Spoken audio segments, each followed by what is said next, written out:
hardcore boxing fans out there, how are you doing? It's Big Porky here, the voice of hardcore boxing. Shout out to Raymond in Hartlepool. How you doing, Raymond? I hope you're alright. Shout out to Claire Marsh. Up in Newcastle, Claire, is it? Middlesbrough? North East. I hope you're well. Shout out to my mate Rico as well. At Leadright on Twitter. Right, enough shout outs now. I'll be here all day with all the friends I've got. I wish. Right, I'm just going to go straight in with weekend's action. No messing about. Right. Here we go. Let me get the old Oakleys on. This is how I've wrote it out. I sit there with me clipperboard. I get my pen. And I just write what comes straight into my head, off the cuff. Right. An eventful weekend of boxing saw the Eddie Hearn Circus act roll into town, into Sherwood Forest in Nottingham. And 10 out of the 11 home fighters won. Which is nothing new really for an Eddie show. As is the housewife's favourite, isn't it? A bit like Lester Piggott was, you know, with horse racing. 10 out of 11 won. Now, what I mean by that is, the housewife's favourite, if you're going to put an accumulator bet on at the bookies on an Eddie Hearn show, you back every single home fighter. And the ones where you're not sure, you know, usually the ones that get to near the main event or the chief support, they're usually the hard ones to pick. But if you want guaranteed money, always pick the first, you know, 7 or 8. For example, Frank Warren's show this Saturday.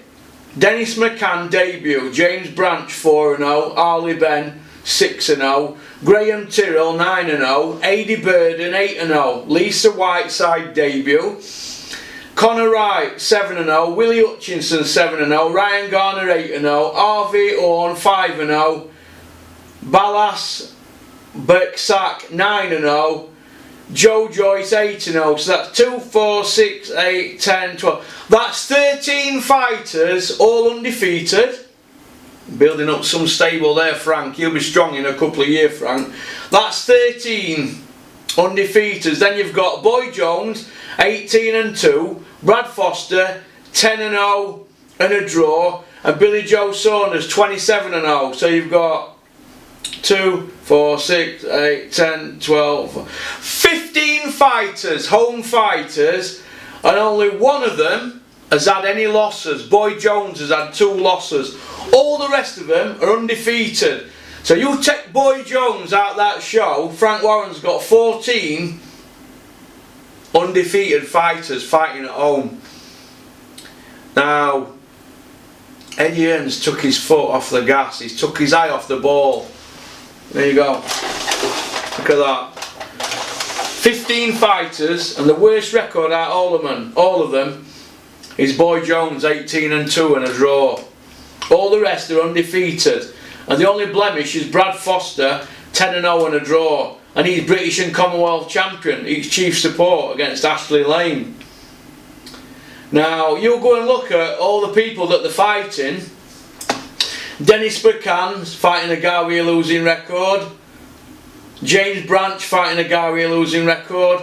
Graham Tyrrell's fighting a guy with a losing record. So's Adi Burden. So's Lisa Whiteside. Conor Wright's fighting a 5-3-2. Then you've got next one up, Willie Hutchinson, losing record. Garner, Orn, losing records. Boy Jones fighting a guy 11-2. Joe Joyce is fighting Ustinov. That's a good fight, Ustinov. And Balak's back's case fighting a guy 20-5. So to be honest with you, Martin Theobald on the New Age pod a few weeks ago criticised the show. Let me tell you this. I might have that wrong there, but I'm sure he did. This is a good show. Frank Warren's coming out with this show, and what he's doing is showing a position of strength. Alright? This show of Frank Warren's is a position of strength. So, as far as I'm concerned, that's a good show, that. Billy Joe Saunders, he's in a world title fight. I know opponent's not brilliant, but That show from Frank Warren, he's saying to Eddie Hearn, look at this here, and he's still got Warrington out there and Yarde. Whether Yarde Kovalev fight happens, I don't know. Tyson Fury, Warrington, Yarde, Billy Joe. What's that? That's 4 top guys, isn't it? And then you've got all these coming through here. Quietly, slowly but surely, Frank Warren, he's going to be a force. He's got Bob Arum behind him now. Don't be surprised if Frank Warren is the top dog next season. I think he's coming up on Eddie's, on outsides of Eddie now. But so what I want to point out to you is just because I went off track there, because I got carried away with Frank's show. It's a great show, this. Is you go onto BoxRec and then you just click, say for instance Billy Joe Saunders fighting at weekend, go over to the right hand side and click event, and you'll go on Eddie Hearn's shows this season, and you'll look at all the matchroom shows. Click on Eddie Hearn, click Eddie Hearn, BoxRec, click Eddie Hearn, BoxRec, and go look at all his shows this season. He's had 10 out of 11 winners, 9 out of 10, a 10 out of 10, 8 out of 10, 8 out of 8s. They're all home wins. Now this show here, these are not going to be all home wins for Frank, because there's a couple of hard fights in that. Who's to say Houston, I think, going to put it on Joyce? An 8-0 guy against a 34-3 guy. You know, it's Boy Jones. He's not in an easy fight. Boy Jones against that kid he's fighting. All the rest of them are all knockover jobs, but Baxk, that's an hard fight as well. So you take that one out, you take the Joyce one out of an accumulator, but all them good accumulator fights then. Harley Ben's not got an opponent. But other than that, it's all made, isn't it? It's not like our show, July 5th, we haven't got an opponent for any of them yet. So Frank Warren, they've put some work into this show. It's at a football stadium. You got 15 fights on. I'm telling you, he's kept his mouth shut, Frank. He's not shouted and bawled. He's gone about things quietly because he knows the game, doesn't he? He sees the bigger picture. Does Eddie see bigger picture? I don't think so. Anyway, getting back to weekend's action. Let's see how far I am into this video, right? I wasted 7 minutes there talking about old Fish Eyes Frank, but I can't get over how good a show that is. Right.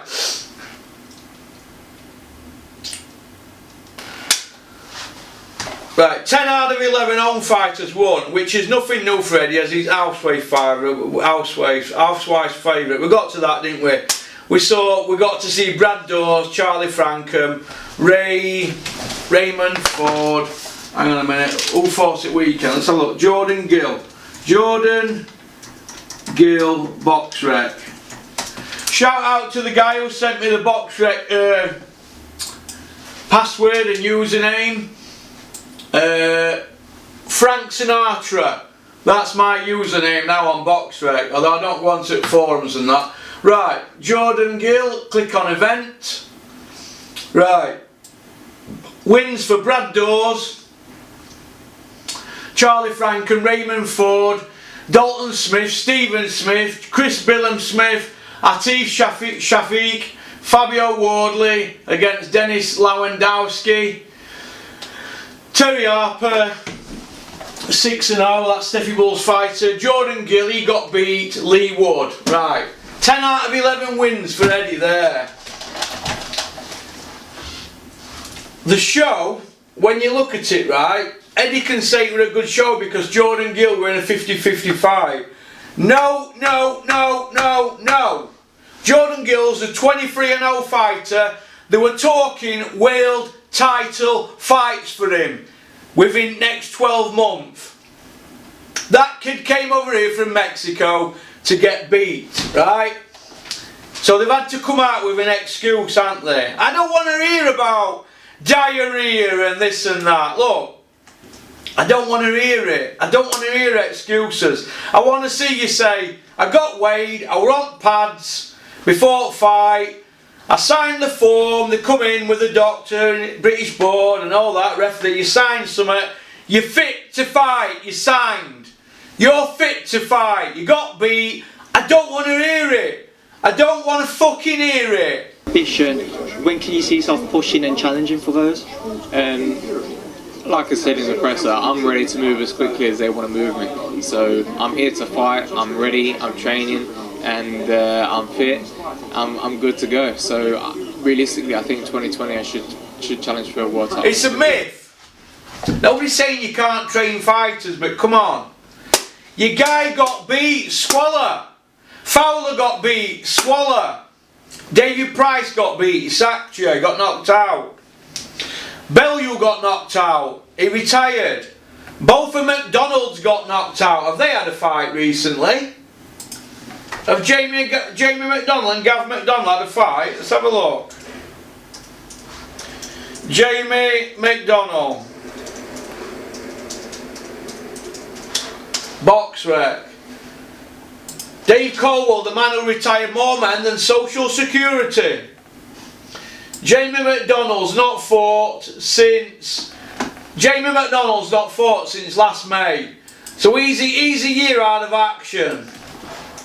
Gavin McDonald was my favourite one out of two of them, although they both can fight.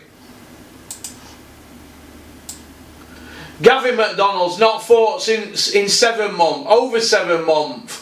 So what are they doing? Are they changing trainers? What are they doing? I don't think they'll change trainers because they know they need to have Eddie Hearns here.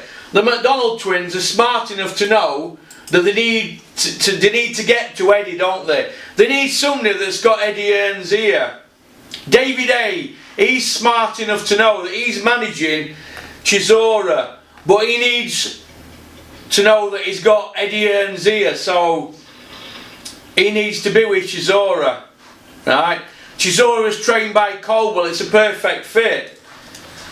Listen, David A couldn't stand Coldwell all the month, but now he needs him for £1 no. This is how they deal with it, they're whores.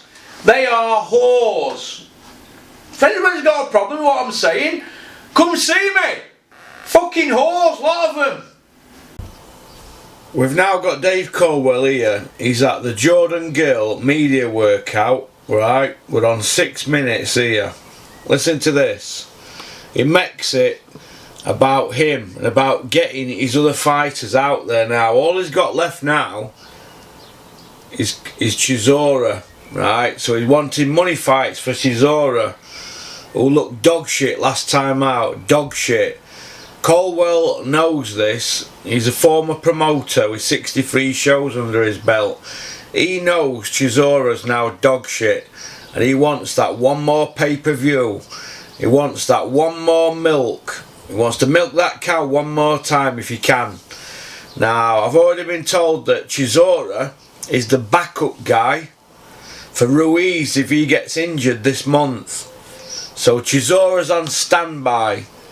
Now, these want a big payday. Now, because they're on standby, they will be wanting Eddie Hearn to do them a favour and get him a third fight with White or a Parker pay-per-view. Now, I'm hearing about a Parker pay-per-view that's possible.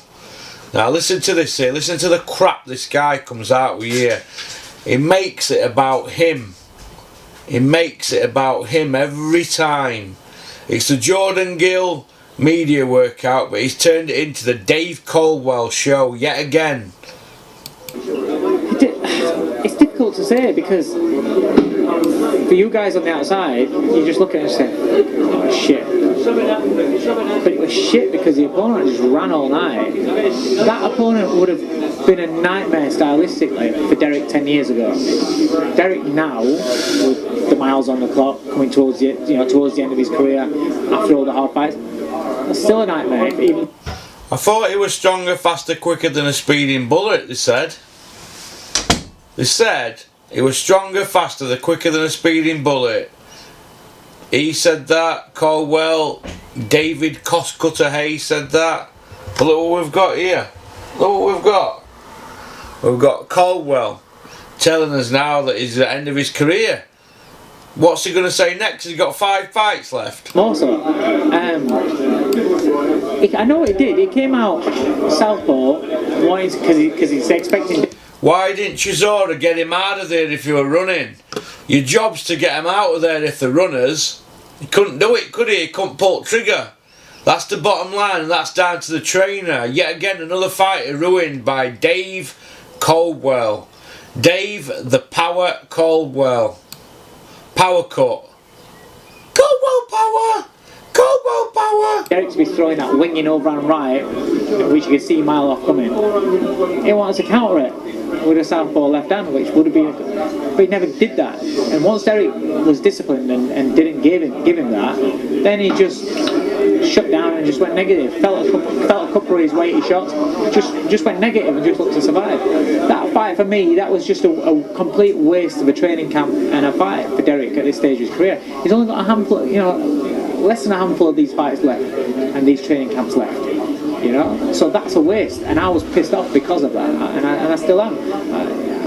I was very frustrated because he's put the work in the gym and he's showing improvements in the gym and he's doing things in the gym that I'm really happy with, and he didn't get the opportunity, didn't get a chance to do that in a fight night. We expected a 17 knockouts at a 17 win opponent who's talking like he did.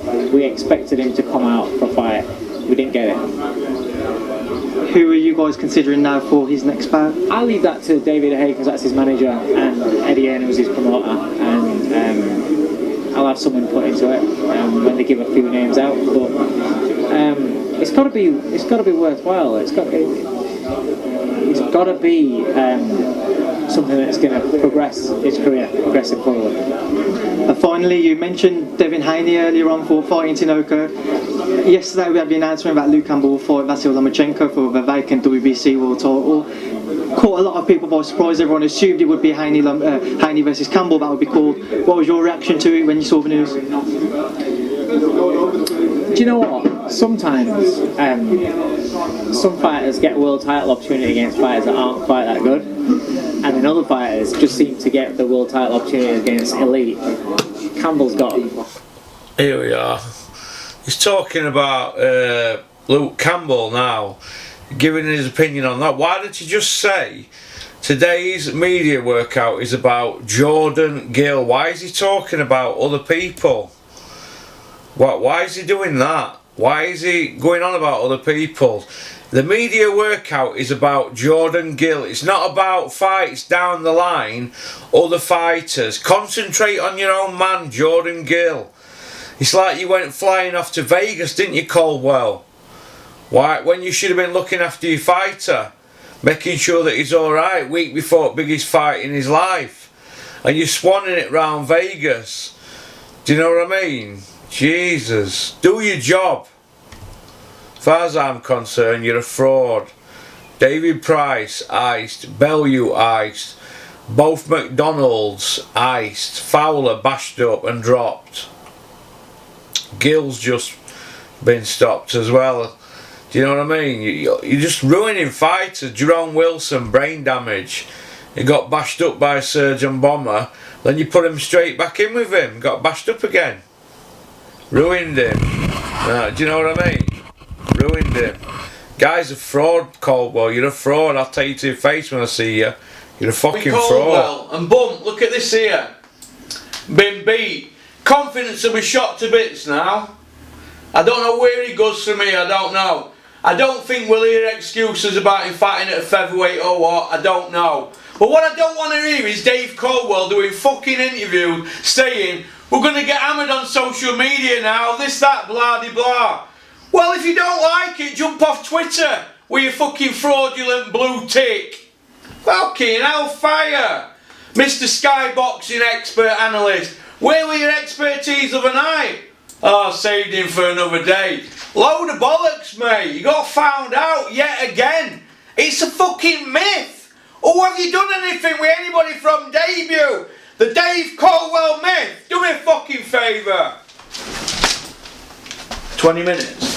Going alright here, aren't we? Shout out Dave Coldwell. How you doing? Star of today's video. Right. Charlie Franken won, didn't he? Right. I like him. Eddie's got a few decent kids on his show. I like that Brad Dawes. Raymond Ford, I like him. Dalton Smith. Never seen him fight. Stephen Smith I'm a fan of. I've met him, I like him. He's my favourite Smith. Chris Billum Smith 8-0. Don't know him. Don't know that Atif Shafiq, whatever he's called. I can't pronounce it, but I've heard he's a good fighter. Fabio Wardley, I like him. Terry Harper, I've met her. I'm not into women's boxing at all. Not into it, full stop, all the way through board. But you know, we have to have it. It's PC correct, innit? That includes all women boxers. I'm not into it. There's nobody in their division. Terry Harper, let me have a look. There's 6 people in her division in England, and there's 109 in the world, and she's ranked number 10 in world after fighting who? She's fought a chef and 2 school dinner ladies. That's it. That's just women's boxing, but you have to have a woman's boxer on your shows, don't you, to be politically correct. It's just how it goes. But looking at this show here, Jordan Gilly got beaten, Lee Wood. I like Lee Wood. I'm not just saying that because he's fractures, mate. I like Lee Wood. I think he's a good fighter. I thought he was unlucky against Gav McDonald. He got out toughed. But overall, that show, for a Sky show, Sky Sports, have headlined yet another show with a Commonwealth title. Now, they slagged Dennis Hobson off. We've just headlined with a Commonwealth title. And out of our 5 TV dates, 4 of them have been with Commonwealth title fights. Go look it up, you'll see. The only one that won a Commonwealth title, I think, were it the Steffi Bull show at Donny Dome? Let's have a look.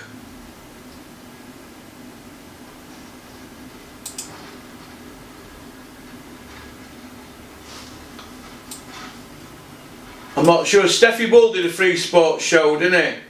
Let's have a look.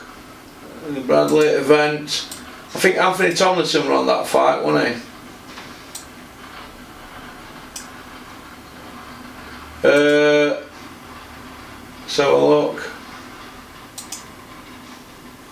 He looks a good fighter. That Levi Kinciona, he looks a good fighter. Have a look. Donny Dome 2018. Donny Dome. Ah, here we are. Event. Yeah, I think it was that one, wasn't it? The only one that I don't think we've had a Commonwealth is that, I think it might have been that one. Saturday 24th of November. Lee Appleyard headlined it. Vacant central area. No, I'll tell you when it were. It was what was his name now? I forgot his name. I think it were last February. Hang on a minute. I think it were him, yeah. I think it was that show where I'm trying to think now. Well, either way, I think Dennis has done 4 out of 5 Commonwealth headlines, right? Sheedy won. Liam Cameron, Tommy Frank, yeah. So if Sky Sports can do Commonwealth title fights, right? Josh Whale headline, that were it. Josh Whale, that were at Sheffield. If Sky Sports can do Commonwealth title fights to headline, and yet Dennis is doing Commonwealth title fights to headline, how can anybody give Dennis stick when you've got Sky Sports doing it? Non-pay-per-view Commonwealth title fights. So as far as I'm concerned, what's good for Goose is good for Gander. Do you know what I mean? So, but just looking at the show, you had right, Eddie's show. Fabio Wardley fought a guy, right, Dennis Lewandowski, 26 stone, right? So I'm going to cut this now, and then I'm going to slip you a video in of who the guy was. Hang on. He's looking to open up a little bit here, and he's just trapped on the ropes. Really, Lewandowski looks to try and let that right hand go, but he's just getting beaten up here. Yeah, these are good shots going down the middle. Look at the state of this guy here. Pressure. That was a good Look at the state of him. German just to try and get a little bit of respite, but he's getting punished in there at the moment. He really is. Wardley's kind of just upped the tempo incrementally from round 1 to 2 to 3. It's those right uppercuts straight through the middle. They're doing the damage. They're blooded the nose. You know, as he Look at tries the to put his state of hands this. together to try and block the uppercuts, he's going to get There's the the counter on the uppercut back. again, and I think he's just nodded at the referee that he doesn't want any more here, and the referee on cue just steps in and waves it over. He's looking to... Now that's what happens when you match your fighters by box rec. You look on box rec, and it's an easy mistake done. You look on box rec, and you look at a photograph and you think he's a knockover job, and then he turns up looking like that, and then you think, oh my god, we've flown him over, look at the size of him, he's as big as a house. Do you know what I mean? Now that, look at all these boxers here at the side here, all these guys here, these are all fighters, these here, look at there, McDonald there, Charlie Edwards, Shane McGuigan, you know, is that Gallagher in background? None of them are impressed by this, right? None of them. And Fabio Wardley, his people will not be impressed by that at all. That guy's a human being. He's had to come over there and he's just had to take a good hiding like that. You could hear people screaming in the background. That's bad form, that. And then you've got Eddie Hearn bouncing out with his Roger Moore turtleneck on and his wide awake smile. You know, talking about levels and this and that and blah de blah. End of the day, look at the state of that kid there. He's got to go home to his family, that kid there. It's not Fabio Wardley's fault, but that is bad matchmaking. That's dangerous matchmaking, and that kid's probably only on a couple of grand. Dangerous matchmaking, that is. And like I said weeks ago, and I'm still going to keep saying it, sooner or later somebody's going to get hurt, and I mean hurt. Alright, peace out.